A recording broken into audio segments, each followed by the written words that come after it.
Welcome, everybody, to another episode of the Local Government Insights podcast, Modernizing Government Leadership, your source and insight for local government technology.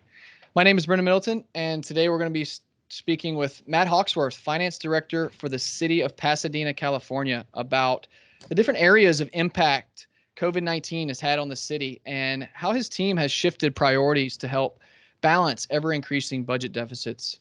Matt, welcome to the show. It's great to have you. Thank you. Thank you very much. Glad to be here. Awesome. Well, for those listening, Matt has been the finance director for the City of Pasadena, California since 2015. Prior to serving Pasadena, he was the assistant city manager for Rosemead, California, overseeing finance, HR, public works, technology, and risk management departments. And previously, he was the finance director and treasurer for the City of Claremont, California for 3 years and worked in a variety of positions for the City of El Monte, California for over 9 years. Super excited about Matt's perspectives today. Obviously has a long history of experience in local government and should bring a lot of insights for us discussing the last 12 to 18 months of impact that COVID has had on so many jurisdictions. So, Matt, before we get started, would you tell us a little bit more about the City of Pasadena, California, and sort of set the stage for our discussion today? Sure. City of Pasadena, we are in the big picture, we're a medium-sized city, 145 maybe thousand residents. I know across the nation that's a pretty big city, but in California that's a medium-sized city. We're obviously most famous for the Rose Parade that we play host to January 1st every year, or the virtual parade as we did this last year, and the Rose Bowl game. But Pasadena is a unique city in that we're a full-service city, and we're a full-service plus. We often call it city because we do a lot of things that your average 145,000 resident city doesn't. We obviously have the stadium, we have a convention center, we have an ice rink, we have 2 18-hole golf courses, we have our own public health department, we have a robust housing department, we have our own electric utility and power plant, water utility, refuse service, for all residential customers, and then all the normal public services like police and fire and building and planning and things like that. So we're a robust city. Our total budget is about $750 to $800 million a year.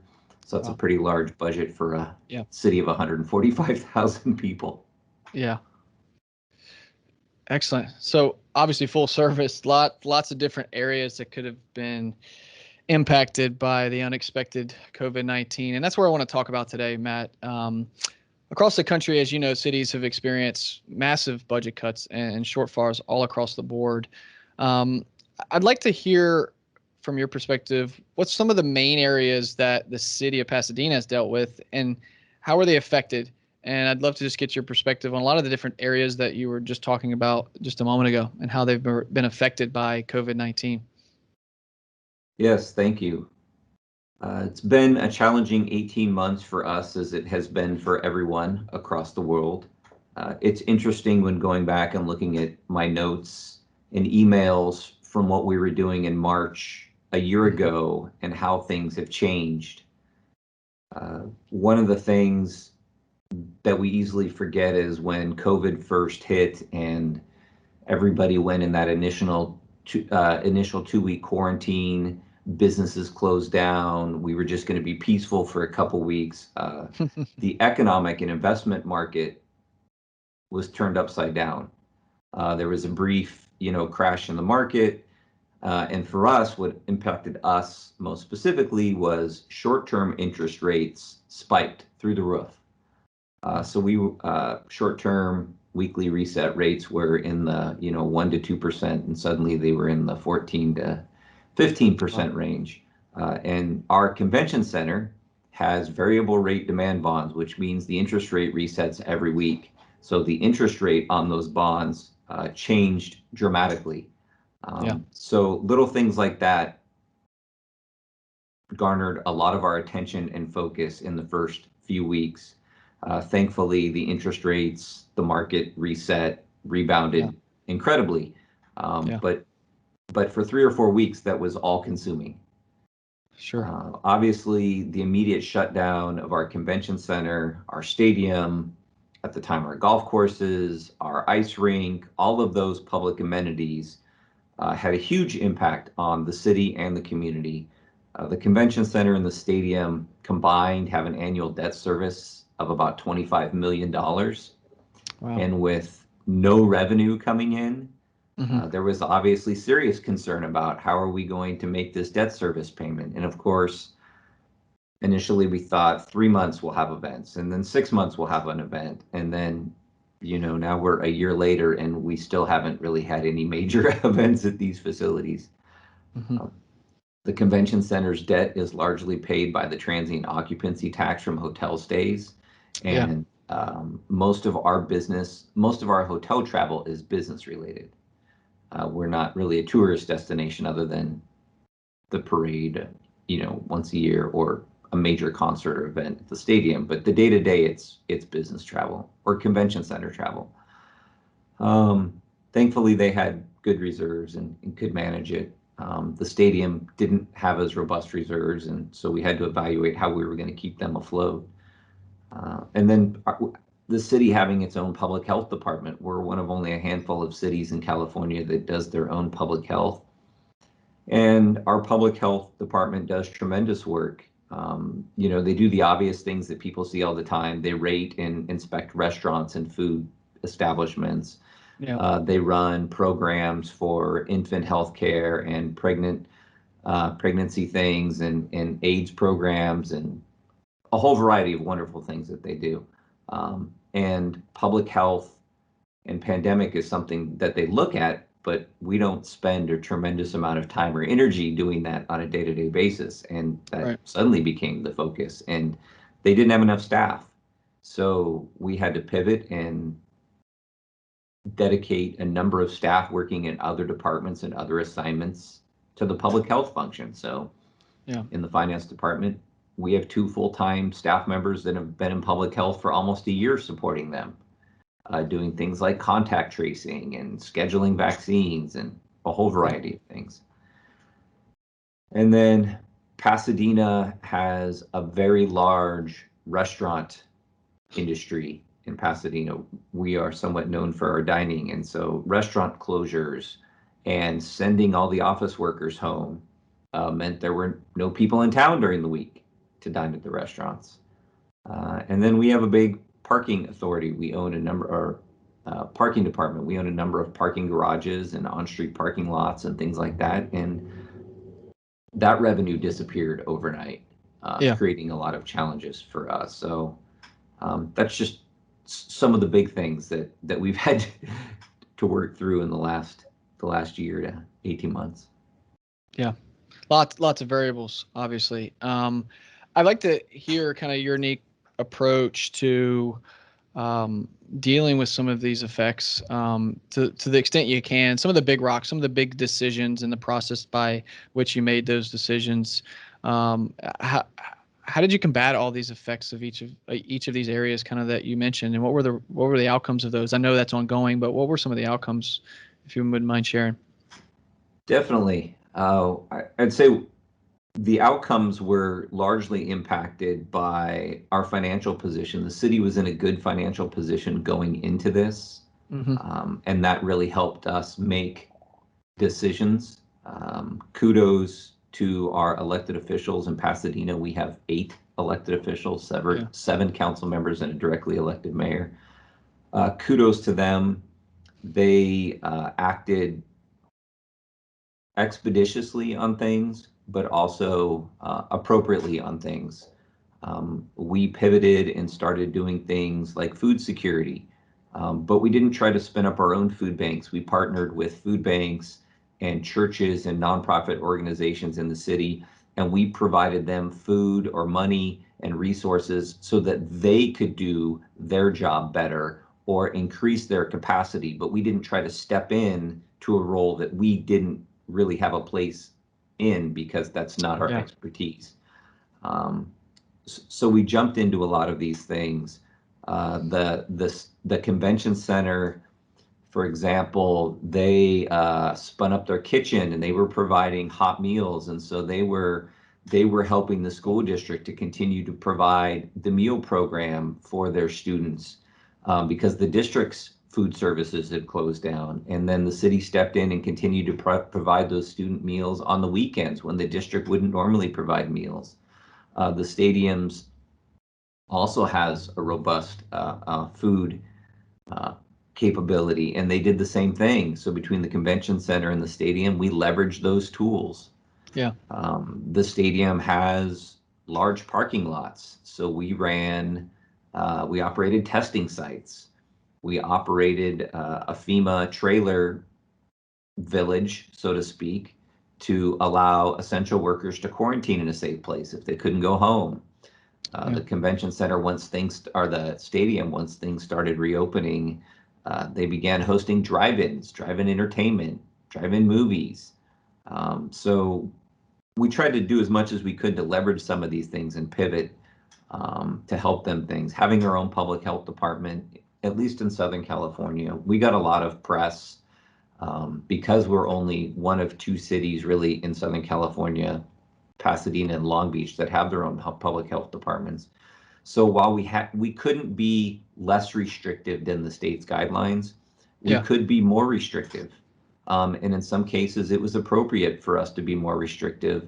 But then sometimes, and we were allowed to be, the county chose to be more restrictive, and we chose not to be more restrictive. We chose to follow the state guidelines, and the county of LA chose to follow their own more restrictive guidelines.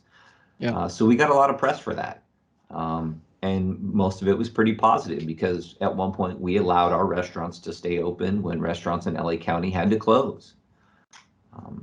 So we've tried to do a number of things. The other big thing that really helped us is our local voters approved a 3/4 cent or 3/4% sales tax measure shortly before the pandemic.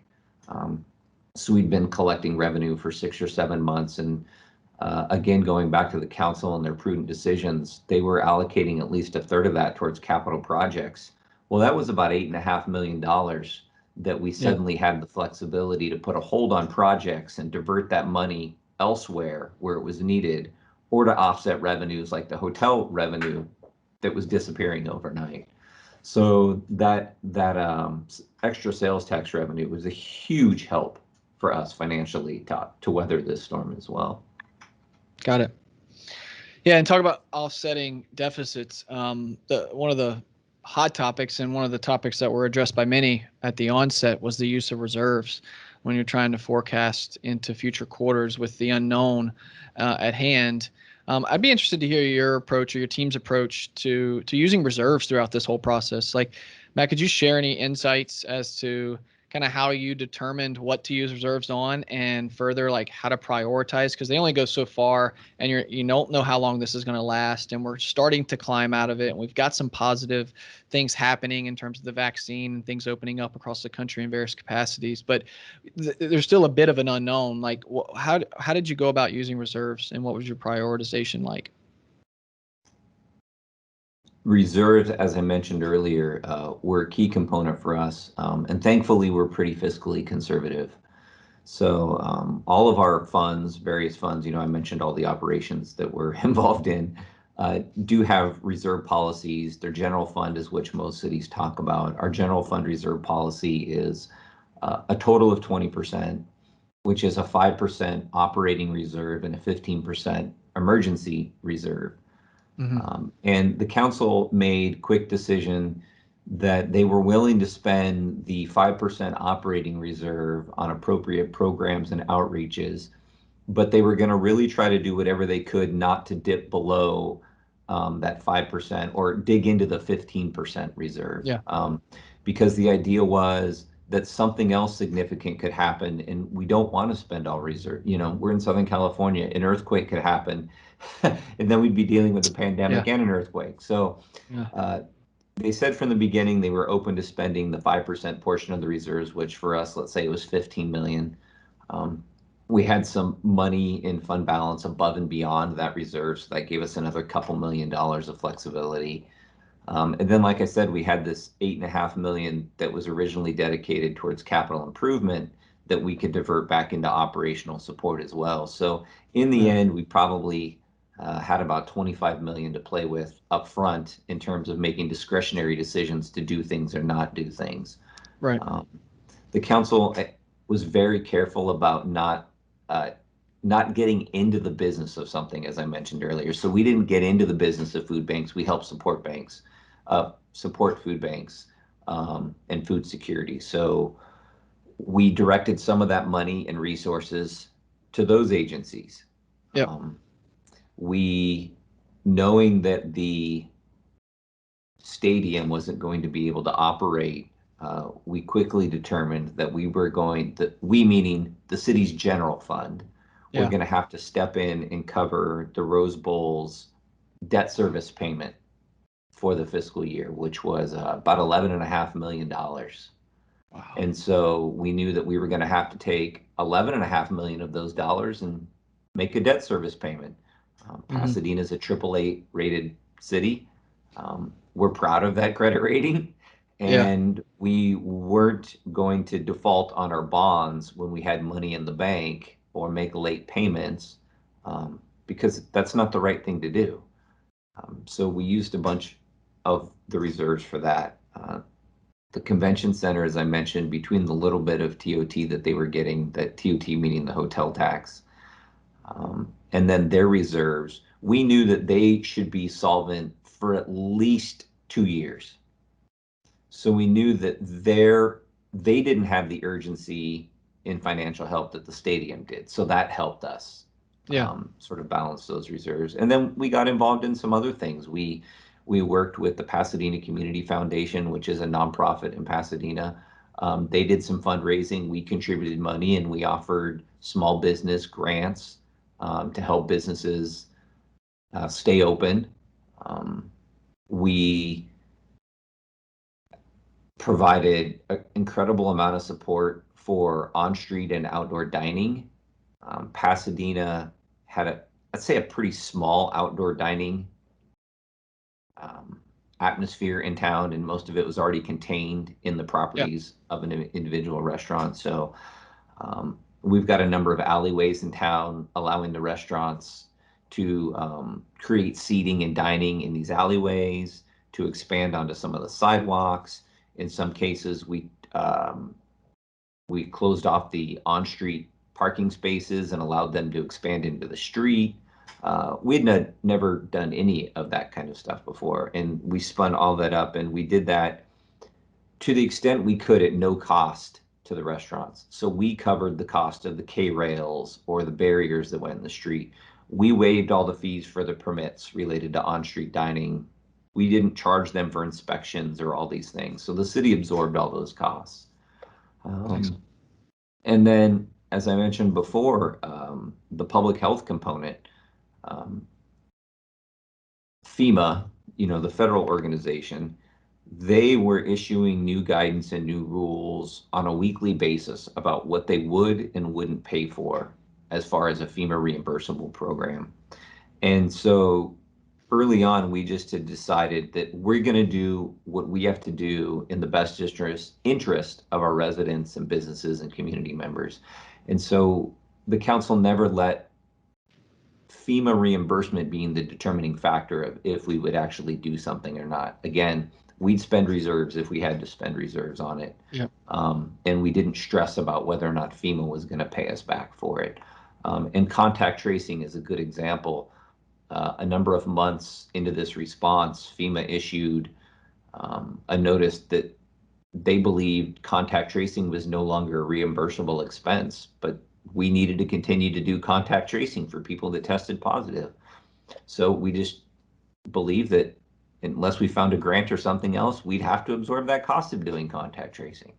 And so it's been good, but as I mentioned, the big thing is we tried not to get into a new business that would create an ongoing expense for the future that we wouldn't have ongoing funding to support. Got it. Excellent. And I'm glad you touched on the restaurant aspect because, many of our listeners may not know this, but the city of Pasadena has more restaurants per capita than many of the largest cities in the country, often kind of referred to as a restaurant mecca. So I'm glad you spoke about how you went about addressing some of the closures and the difference in style by which they were serving their customers with the on-street dining, and how that was impacted and how the city contributed to that. Matt, just from a small business perspective, and if you look at it from a small business trends, like what are you seeing right now in terms of as things are opening back up? Like what areas do you see returning quicker than others? Are there other business types of businesses not coming back?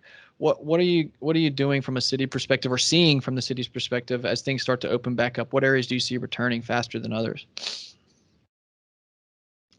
Well, I would say that restaurants and dining is a mixed bag. If you come into town, we have a section of town called Old Pasadena. We have a section of town called South Lake. They're business districts.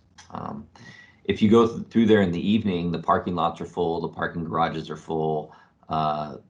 The dining seems to be pretty robust. People seem very interested in dining and going out again. And so that's great. The restaurants that did survive and are able to support that seem to be doing pretty well from an outsider's perspective.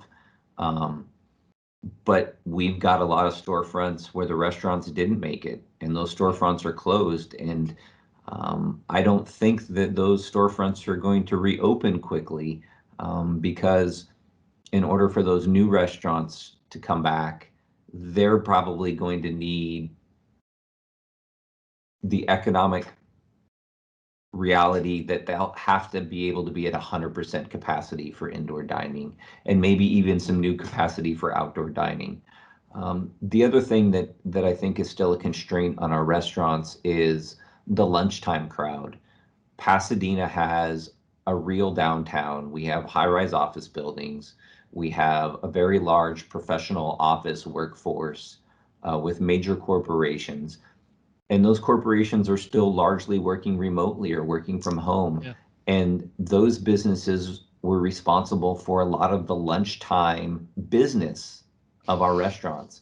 So until they repopulate the office, our restaurants are really going to struggle during the lunch hours. Yeah. And the other thing that we've heard from our restaurants, especially in our Old Pasadena area, is conventions and convention center business largely supported lunchtime, because people might not want to eat the sandwich offered at the convention. They'd rather go to a restaurant in town and That's eat. right. That's right. And so until convention center business can pick up to full steam again, and until the office business repopulates, our restaurants are still going to be challenged, because most of them can't survive just on a dinner business. They need, a full lunch, afternoon, happy hour, dinner business throughout the day. So that's a big deal for them. And then I think that we're looking at things differently, and I believe that in certain areas where it's appropriate, we'll continue to support the on-street dining and the usage of some of the alleyways and things for dining that we probably would have never considered before this. And that's nice, and it's the right time of year in Southern California. It's spring, the weather's good. It's not 100+ degrees yet in the afternoon, so people want to sit outside and enjoy the outside. So that's good. And then Pasadena's been fortunate to have some new businesses open up. We had a new Home Depot open up about a month ago. So that's going to be good for the local economy. It brought in new jobs. It brought in some new activation to an area that hadn't been activated in a while. Yeah. So we're seeing some good things like that as well. Excellent. Yeah, Matt, if we could shift gears a little bit, I know in recent weeks, the discussion has really been around the American Rescue Plan and some of the funding, the federal government's funding that has become now available for states and localities to help with a lot of the issues and challenges that we're both talking about today.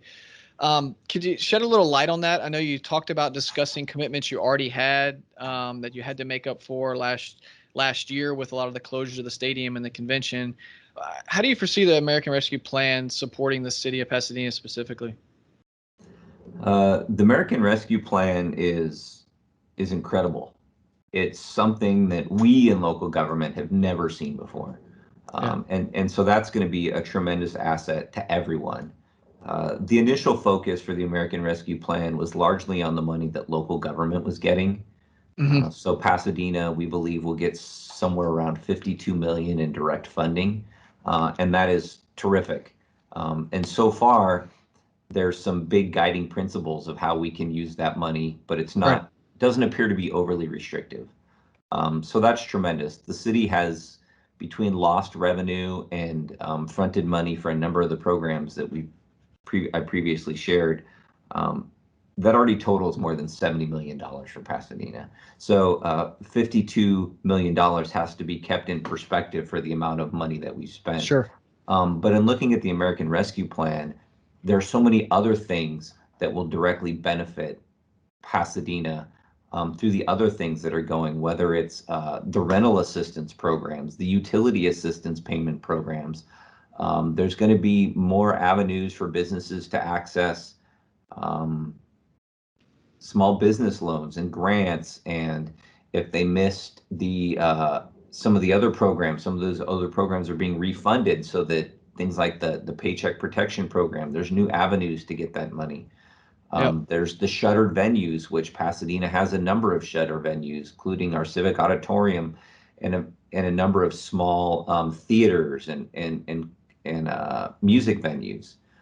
So there's a number of programs that's not going to be run by the city, but is put forward by the American Rescue Plan. And so what we have to be very careful of is making sure that we don't use our direct money to fund the same thing that another program under the American Rescue Plan is already funding. Because we want to use our money to leverage, to fill in the gaps that the American Rescue Plan, another program, might not touch on, and then we want to backfill that gap rather than trying to fill the same gap.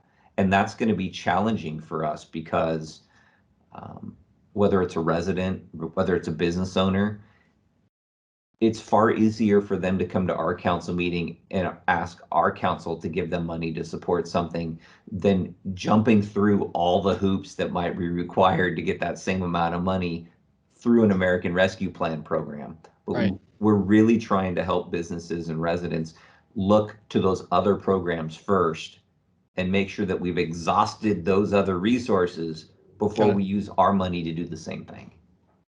Got it. Makes total sense. A lot of complexities there certainly to consider, and not double counting when you're trying to juggle so many different things, and other areas of the plan may help in double spending. So thanks for that, Matt. One other last area that I'd love to just touch on, and I only bring it up today, and I know you're the finance director, but I bring it up today because it's a top of mind for so many conversations that I'm having with so many local government leaders, and that's IT security. It's a huge growing concern across the board for local governments, especially due to the, related vulnerabilities, related to work from home situations and, this ever increasing ransomware attack, news that comes out every week, it seems. How, from your perspective, and I know it's from a finance related perspective, but how is the city addressing that ever increasing need to shore up its cybersecurity strategy, and how has COVID affected that conversation? Yes, IT security was a concern for us before COVID and continues to be a concern for us. The city created an IT security chief position a couple years ago to bring to the forefront the importance of IT security. We did not have a robust work from home or teleworking group before COVID.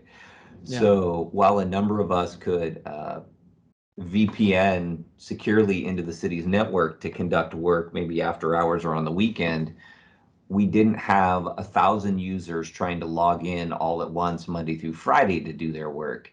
Yep. So our IT department did a fantastic job spinning up a more robust way for us as staff to do our work regardless of where we were located. And that, that involved obtaining more licenses to do that, to create more bandwidth, internet data bandwidth to do that. And then they're always evaluating whether or not services should be on premises or in the cloud. And so maybe if they're in the cloud, they're easier to access from home, kind of thing. But on top of that, the city has a robust cybersecurity training program. So all the employees have to regularly take online courses and tests and surveys to make sure that everybody is appropriately staying up to date on everything.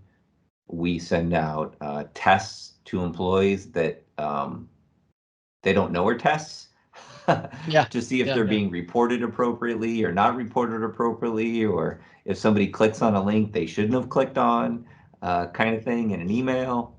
And then we as directors get reports from IT on that, so we can further our staff's development. So it's a combination of a bunch of things. Knock on wood, thankfully, we haven't been the victim of a major cyber attack like a number of government agencies. But I can promise you that there are attempts every day. Sure. And they're getting better every day. Yeah. They're becoming more creative. They're becoming more resourceful. And so we are constantly reminding our staff of the importance of following policies, following procedures, not deviating from those, because it's tempting sometimes when you really want to help somebody out because you think you're doing the right thing. That's right. That's right. And that's when you can get taken advantage of. And while we're not IT, as you pointed out at the beginning, we are the finance department. Sure. We control the funds, we control bank access, we control paychecks. That's right. We wire and write checks to vendors.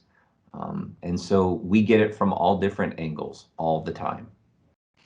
Yep, and that's one of the main reasons why I wanted to get your perspective on it, because I know that is the backbone of any organization is the finance related function. So thank you for sharing that, Matt. To bring us home today, one of my last questions, I can't help, after hearing your story and all these different challenges, all these different areas that the city has been impacted and how you guys have responded, the one word that comes to mind for me is resiliency. And I hopefully you feel the same way. I love your unique perspective on a lot of these areas. Thank you so much for sharing your approach, which oftentimes we don't get a chance to hear straight from the source as to what the approach has been to combat certain challenges, especially in this type of environment. So my question for you is, like, what makes the city of Pasadena different, and why do you think the city of Pasadena, has been so resilient through this time in all these different areas? I think that we are resilient for a number of reasons. One, like I said before at the very beginning, we're pretty conservative by nature. So while we step into a lot of businesses maybe that your average city doesn't step into, we're conservative in what we do and how we do it. And that conservative nature carries forward when there's emergencies or big things going on, that our staff has developed a culture of remaining calm, remaining cool. We just keep this staff mentality of, we will get through this. We've gotten through other things and we will get through this as well. Yeah. Staff is used to having to step to the plate. I use that because baseball is back and I love baseball. I'm so happy about that. But our staff steps to the plate and is willing to mobilize and redirect their energy to whatever it needs to be done at that time. Like I said, we dedicated staff from every department across the city to public health functions suddenly, and people jumped in willingly to take on that role. We have staff every day that are serving in vaccination clinics, helping these drive-through vaccines happen, again, stepping in to take on a role that they normally wouldn't do. Right. But that's the culture in Pasadena. Our city has been a city for more than 100 years. So it's a long developed culture of doing that. And then we have great elected officials that, again, remained calm and cool and collected. They didn't panic. They understood that we needed to be calculated in what we did and dedicate our resources to those things that were most critical, and whether it was homeless shelters or food security or testing or whatever it is, but we jumped in, we did it, and then they constantly reminded us to be prepared for whatever's coming next. Yeah. And so whether it was when the vaccinations finally get here, staff needs to be ready to reopen. We can't wait till vaccinations get here and then figure out how we're going to reopen. So It was constantly thinking 2 weeks ahead of time, 4 weeks ahead of time, 3 months ahead of time, and just constantly, that comes from the city manager's office and the council and everyone, to just keep forward thinking. And that's big, because then we don't start drowning in the present, because we're already thinking about where we're going in the future. Right. Awesome. Well, Matt, I can't thank you enough for jumping on today. I'm super confident that a lot of the insights that you shared today are going to provide so much value to other local government leaders. Thanks for pulling back the curtain, giving us some insight into some of the processes and approach that you take. Super valuable. I know I learned a lot today. For all of our listeners, thank you so much for joining us for another episode of the Local Government Insights podcast, Modernizing Government Leadership. We hope that you all please stay tuned for more local government news and insights to come. We look forward to having you next time. Thanks so much. Cool. Thank you. Yeah, man. What'd you think? Interesting. I'm still figuring out this whole talking to a screen. Yeah, I know. Yeah, I've been doing it for a year, but it still feels weird. I pride myself on such a people person and reading a room and, tone of voice. Not that you can't hear tone of voice through a computer. It's just different mannerisms, facial expressions. Like, it's just, you sort of react, and you, from a timing standpoint and your tone and your hand motion, like all of it is just so different over video, that I know you can feel the same way. So I thought you did great. I really appreciate you doing this. The cadence was good. The topics were super relevant. I thought it told a really good story. I did skip over the public health department question. I don't know if you noticed that, just because you had already addressed it early on and you gave some further detail later on, which was great. No issues there at all. I just didn't want to be repetitive, but also put you in a position where you had to repeat yourself. So I know that's good, because I was looking forward, thinking, what different things am I going to say? Yeah. I felt that, and I also, a part of the restaurant question, you had alluded to it a little bit earlier, so I didn't want to ask it in that way. Hopefully you didn't mind me asking. Yeah, no, it was from a trend standpoint. I know I kind of threw that one at you, slider, so to speak. Yeah. But yeah, I liked your baseball reference. Huge baseball fan myself. I don't know if I told you in our pre-interview. I played pro ball with the Washington Nationals for 3 years, right out of college. Oh, wow, cool. So it was fun. Super excited to see him back on TV. Hope to go to a game soon. Yeah, baseball is back. Yeah, I'm a huge. I grew up in San Diego. I'm a big Padres fan, but I've lived in LA longer, so now I have appreciation for the Dodgers and the Padres, which is always. I root for the Dodgers except for when they're playing the Padres. Yeah. I don't know if you know the name, but he was the left fielder for the Padres for a few years, a couple years back. Hunter Renfroe. Hit a lot of home runs. I played with him for 3 summers here in Bethesda, Maryland. He went to Mississippi State, and I went to Tulane University, and we met in summer ball and played 3 years together here in summer ball. So we were good friends. Cool. Yeah, I didn't play baseball. I was a soccer player.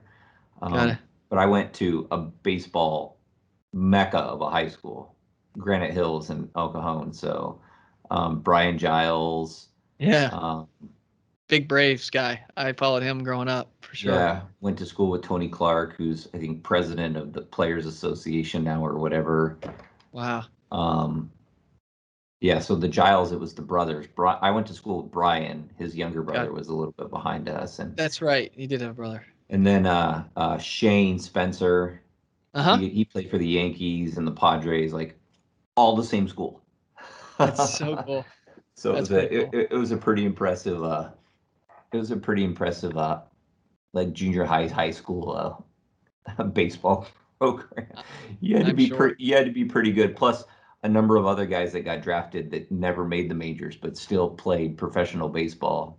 Yep. So as I said, it was a baseball mecca. At least when I was there, guys were getting drafted every Yeah. year. California's got a lot of those schools. There's so many draft picks that come out of California. Likewise, Texas. I'm from Louisiana. The Southeast region is pretty strong, but California competes just along with all those other big Southeast states on the national level every year. So Yeah. definitely some good baseball out there. So the Dodgers seem to have a blank check of a financial backing to support all these different contracts they keep signing. It just blows my mind. I just don't quite comprehend the spending, but crazy to compete with. I don't either, but it must mean that they're making even more money. You would think. I mean, And that's kind to of even more sign. mind blowing. Yeah, I mean, they are backed by a conglomerate of multi-billionaires, multiple billionaires. So I guess that helps. But to Yeah. justify it from a financial standpoint, it just blows my mind sometimes. It's yeah, it's a stumper. My younger daughter just um, made the decision. She's going to go to TCU in Texas. And Awesome. one of the things that stood out to me at that school was when we were taking our tour, they said that their athletic endowment was $1.7 billion. And that's just their athletic endowment was 1.7 billion. And it was just like, Uh, so it's not just on the professional level, it's these sure. it's the, the collegiate level and stuff too. It's just incredible. And And I'll digress here and I'll let you go. But one of my best man in my wedding this summer. He works for the athletic fund at LSU, and he owns the Northeast region. So he's up here all the time. He's from Baton Rouge. He's up here all the time, meeting with like big time business owners that graduated from LSU, trying to, either renew their contract or renew their giving. He's always dealing with certain scandals. The school is dealing with, and they those donors always look back to what's going on in the university, and they pull out and they push in more and take more away if they don't agree with the way they're responding. It's super political, but it's those big schools are super supported by those athletic funds. yeah, it is incredible. It was impressive just getting a tour of the facility and stuff like that. And I didn't get to see all the cool athletic stuff. I just got to see it from the outside, and I was impressed. Yeah. Well, that's an awesome school. Congratulations. Wish her the best as she Yeah, she's transitions into. excited. I'm not excited necessarily for her to move to Texas, but I was gonna say that's a good ways home, good ways from home. So yeah, it'll be good though. yeah, it will. It will. Well, Matt, thank you for doing this. Really appreciate your time. I know it's super valuable, so thank you for taking the time to do it. It's gonna take us a couple weeks. Probably we got a bunch in the queue. We're doing a weekly release right now, so we've got several in the queue. I'm trying to keep the funnel big with what we're doing in terms of recording these. So I'll keep you posted. We'll go through an editing process. We'll cut it up. Take out some ums and ahs. I'll probably dive into the content and look for certain aspects of it that I can parse out into short form videos and short form audio that I'll use in certain, channels, social media and whatnot. But the full episode will be posted on all the different podcast platforms and YouTube. And I'll get that out to you, obviously, before we go live with it. So if you have any questions between now and then, let me know. Really appreciate it. And if there's others in your network or other governments that you speak with regularly that would want to be a part of this, I'd love for a good word. Sounds good. I will. Thank you. Awesome, Look Matt. forward to Thanks so hearing the much. final version. Yeah, man. Have a great All rest right. of the Have a week. great week.